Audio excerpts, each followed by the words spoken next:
আসসালামু আলাইকুম গাইজ, আজকে আমি আপনাদেরকে দেখাবো কিভাবে বিস্কুট পিঠা তৈরি করতে হয়। এখানে চুলার উপর একটা কড়াই দিয়ে এখানে সামান্য পানি দিয়ে এর মধ্যে ময়দা দিলাম। এটাকে ভালোভাবে নেড়ে নামিয়ে নিলাম। তারপর এটাকে ভালোভাবে মাখিয়ে নিলাম। এখানে সামান্য একটু সয়াবিন তেল ব্যবহার করেছি।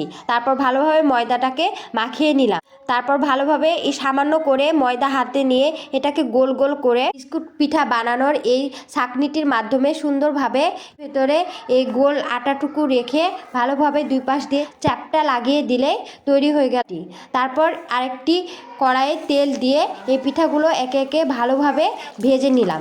বন্ধুরা, এখানে একটা পাতিলে সামান্য দুধ, একটি পাতিলে দুধ, চিনি, তেজপাতা, বাদাম, তিল, এলাচ, সাদা ফল দিয়ে দিলাম। দিয়ে ভালোভাবে নাড়াচাড়া করে এই রসটি নামিয়ে রাখলাম। তারপর তেলে ভাজা পিঠাগুলো একে একে এই রসের মধ্যে দিয়ে দিলাম। তাহলে বন্ধুরা, আমাদের তৈরি হয়ে গেল বিস্কুট পিঠা। আমাদের এদিকে এটাকে বিস্কুট পিঠা বলে, আপনাদের দিকে কি বলে নিশ্চয়ই বন্ধুরা আপনারা কমেন্ট করে জানাবেন।